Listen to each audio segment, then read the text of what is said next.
Hey guys, welcome to Financial Health and Wealth, where we educate you in various ways to improve your life financially and live long, healthy lives.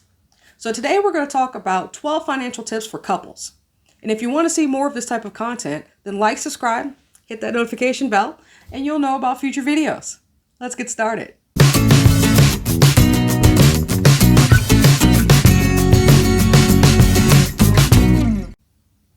Talking to your partner about money can be tricky.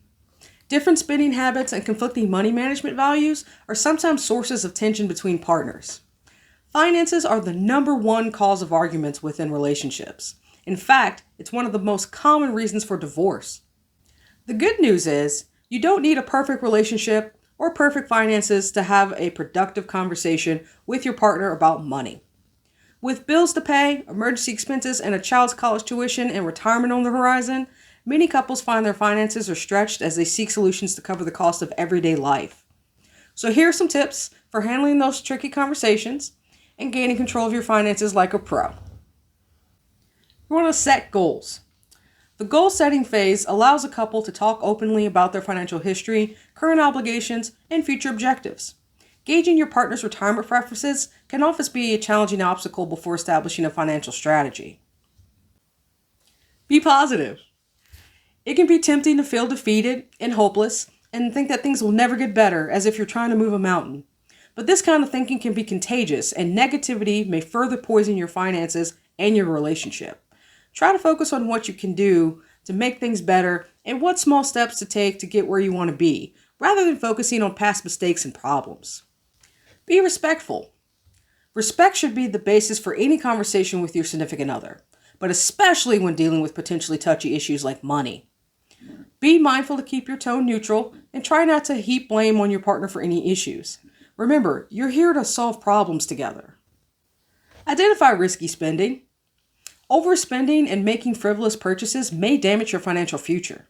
Discussing mistakes respectfully and on both sides of the relationship can help prevent poor decisions in the future. If an expense proves to be a blunder, own up to the fact and move on. Review the household budget and your current financial landscape before adjusting your strategy. This may help protect your family from future problems that might delay the time frame you want to retire. Take a team approach. Instead of saying to your partner, you need to do this or that, try to frame things in a way that lets your partner know you see yourself on the same team as they are.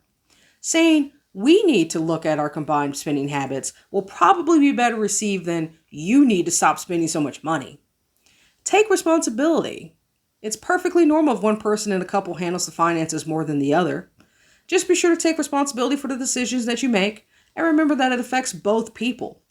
You might want to establish a monthly money meeting just to make sure you're both on the same page and in the loop. Here's a hint. Make it fun. Maybe order in or enjoy a steak dinner while you chat. Be aware of traps. Be fair. If or when your spouse admits to overspending, try not to blow up. We live in a consumer society designed to push our buttons and trick us into spending. Even worse, it's a pattern that can be difficult to break because it's a very socially acceptable addiction. Instead of exploding, ask them open-ended questions about their spending habits. The key here is working towards a compromise in a way that doesn't villainize your partner, but also protects your financial future together. Don't ignore the negative. It's important to stay positive, but it's also important to face and conquer the specific problems. It gives you and your partner focused issues to work on and will help you make a game plan. Speaking of which, set common goals and work towards them. Whether it's saving for a big vacation, your child's college fund, getting out of debt, or making a big purchase like a car, money management and budgeting may be easier if you're both working towards a common purpose with a shared reward.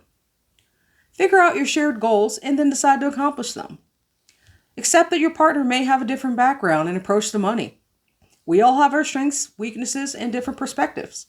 Just because yours differs from your partner's doesn't mean either of you are wrong. Chances are you make allowances and balance each other out in other areas of your relationship.